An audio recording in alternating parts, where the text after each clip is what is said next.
sur ce diagramme, le diagramme peut dire qu'il s'agit d'un diagramme ternaire qui présente trois pôles. Ici, vous avez ce pôle-là. Sur ce pôle-là, on a mis, par exemple, l'apport sédimentaire, c'est-à-dire la dynamique fluviatile. Ici, la dynamique de houle. Ici, la dynamique de marée. Dynamique de houle ou bien de vague, comme je dis, c'est la même chose. Dynamique de marée ici. Et on va essayer donc de répartir les deltas au niveau de chaque, en fonction, si vous voulez, de chaque dynamique. Alors, si les études qui ont été faites, donc, on permet donc de partager ce diagramme en trois parties. Vous avez cette partie-là, c'est la partie à dominance fluviatile. Cette partie-là, en vert, dominance de houle. En bleu, dominance de marée. Et on va projeter donc les différents exemples de delta sur ce diagramme-là en fonction de la dynamique dominante. Alors, par exemple, le Mississippi. Regardez le Mississippi. Le Mississippi qu'on a pris comme exemple de delta à dominance fluviatile. Regardez où il se trouve par rapport, si vous voulez, sur ce diagramme ternaire. Il se trouve pratiquement dans la partie proche du pôle des apports de sédiments ou bien de la dynamique fluviatile. Il est là. Alors, comme je disais tout à l'heure, c'est le delta au monde le plus fortement constructif. C'est-à-dire qu'il présente une dynamique fluviatile très, très importante. Et dans cette partie également, on peut avoir le delta de Pô. Le delta du Pô, c'est un fleuve en Italie qui forme donc un delta dans la mer Adriatique. Ce delta, on l'appelle le delta du Pô. Il s'agit d'un delta également constructif, mais ce n'est pas comme le Mississippi. Ici, dans ce delta, les dépôts, bien les apports sédimentaires peuvent avancer d'environ 70 mètres par an, le dépôt quaternaire. Pour le Danube, c'est un fleuve européen qui traverse plusieurs pays européens, qui se jette dans la mer Noire, en Roumanie et en Ukraine. Et là, il forme également un delta, si vous voulez, à dominance fluviatile. Si je prends par exemple les deltas à dominance de vague ou bien de houle, comme vous voyez ici, vous avez par exemple le delta du Nil. Le Nil, c'est un delta célèbre également, si vous voulez, en Égypte. Donc, c'est un delta donc, qui se forme, si vous voulez, au niveau de la Méditerranée. Alors, ce delta-là est un delta à dominance de houle ou bien de vague. Vous avez également le Niger, delta du Niger. Vous avez également le delta du Rhône, delta de l'Èbre, par exemple. Alors, l'Èbre, c'est un fleuve en Espagne qui forme un delta en Méditerranée également. Le Niger qui se jette dans l'Atlantique et forme un delta à ce niveau-là. Voilà donc des exemples, si vous voulez, de delta à dominance de vague ou bien de houle. Pour les deltas à dominance de marée, ces deltas, comme vous voyez, sont rares si on les compare aux autres types de deltas. Ils sont relativement rares. Alors, vous avez par exemple ici sur ce diagramme, donc vous avez le Colorado aux États-Unis, vous avez la Somme en France. Alors, pour la Somme, donc c'est un fleuve qui se trouve au nord de la France, qui se jette dans la Manche. Vous avez également le fleuve le plus célèbre, si vous voulez, c'est le Gange, dont je vous ai parlé tout à l'heure. Vous avez le Gange et vous avez la Gironde aussi. Une photo qui montre un petit peu, si vous voulez, des chenaux, des distributeurs des ramifications, si vous voulez, de chenaux de delta de Colorado, au niveau du golfe de la Californie, aux États-Unis.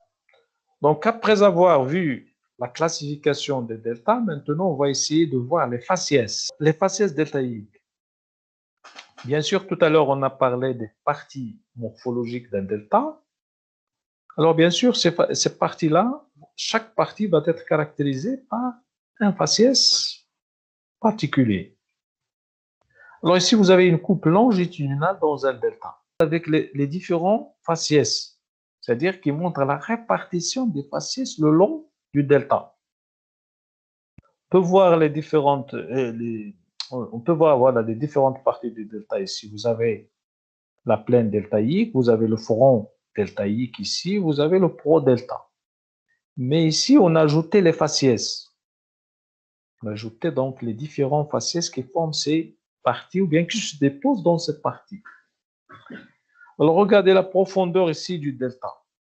C'est-à-dire le pro-delta, il peut se trouver à environ 100 mètres de profondeur. Après, vous allez voir bien sûr les dépôts de la plateforme. Bien. Alors, bien sûr, une chose là, très importante qu'il faut savoir aussi, c'est le mécanisme de sédimentation dans les deltas. Dans les deltas, le mécanisme le plus important, c'est le mécanisme par progradation. C'est-à-dire, vous avez un apport latéral, si vous voulez, des dépôts.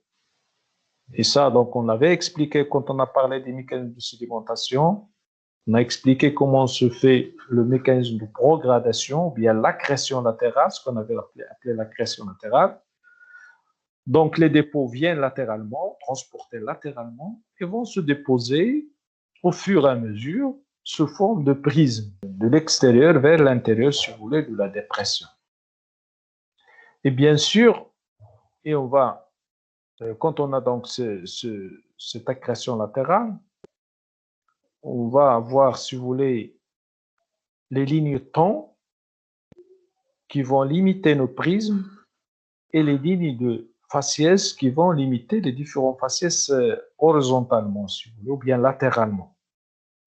C'est ce que vous avez ici marqué isochrone, c'est-à-dire les lignes temps. Cette ligne-là, par exemple, c'est le même temps, isochrone. Et celle-là, par exemple, isofaciès, c'est-à-dire le même faciès. Je peux compléter cette ligne-là comme ça, isofaciès. Une autre ligne isofaciès comme ça, c'est-à-dire le même faciès. Regardez donc, les lignes isofaciès sont horizontales. Les lignes isochrones délimitent les prismes en quelque sorte, les prismes de dépôt. Ils sont obliques, inclinés. C'est-à-dire le premier dépôt déposé ici, c'est celui-là.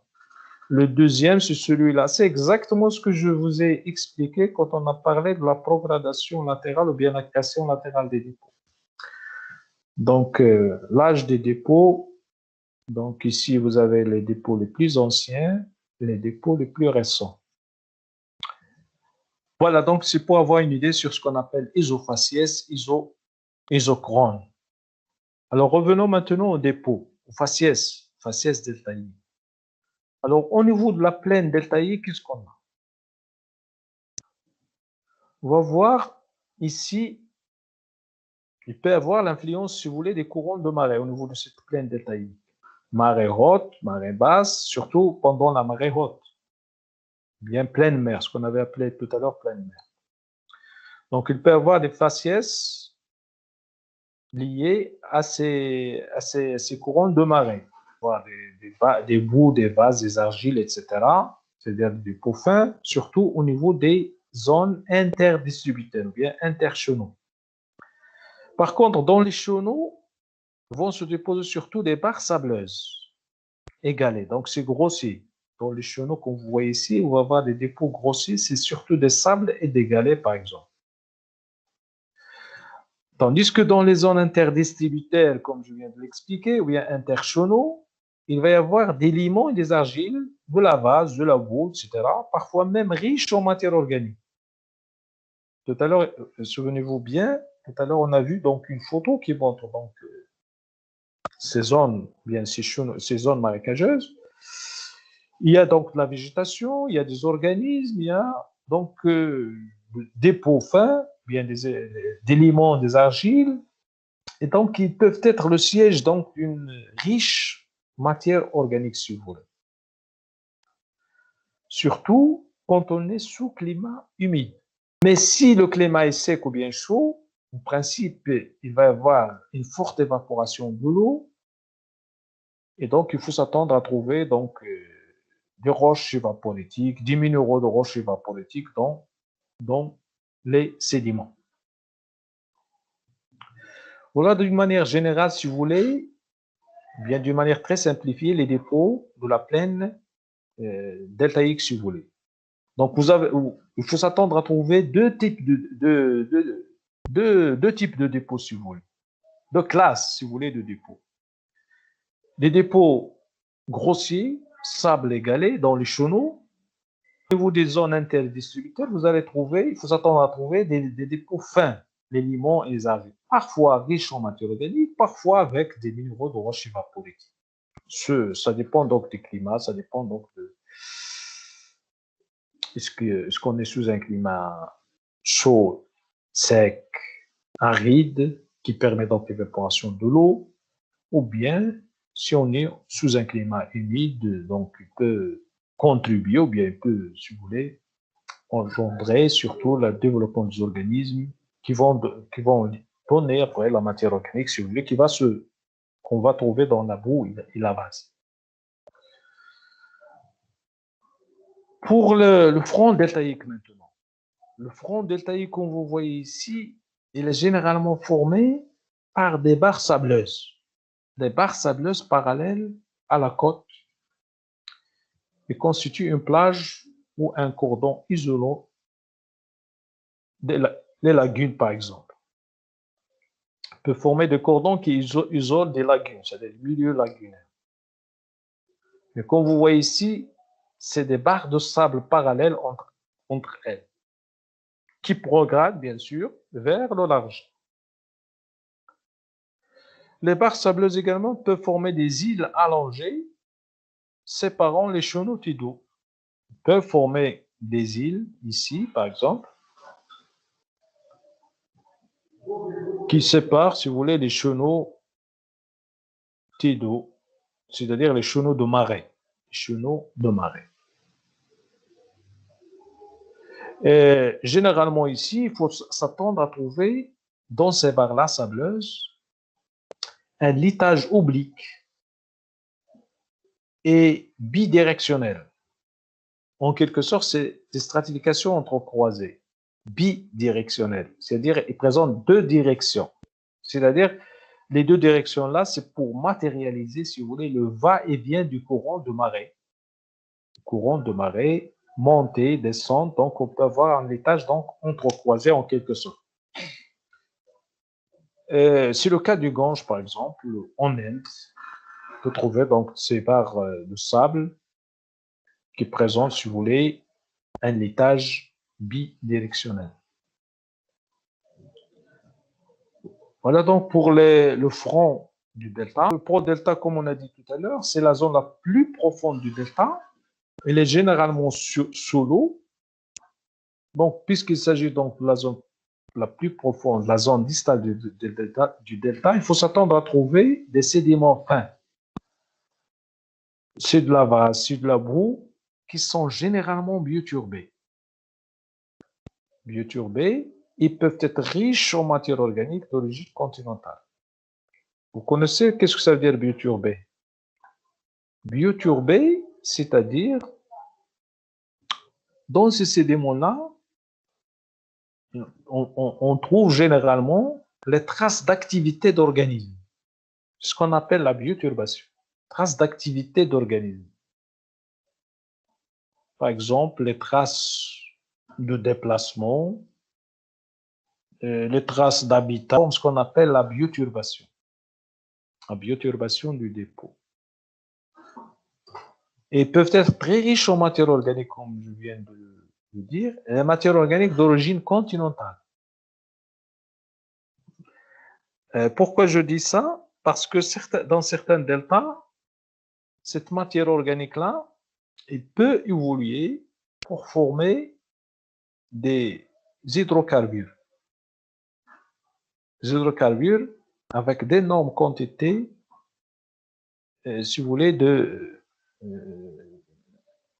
d'hydrocarbures qui peuvent être exploités, c'est-à-dire économiquement.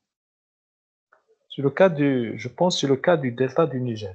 Voilà d'une manière très simplifiée, si vous voulez, la répartition des dépôts au niveau d'un delta. Répartition des dépôts ou bien répartition des faciès deltaïques. Ce sont les séquences de dépôts qui peuvent caractériser un delta, c'est-à-dire l'organisation des faciès dans le delta.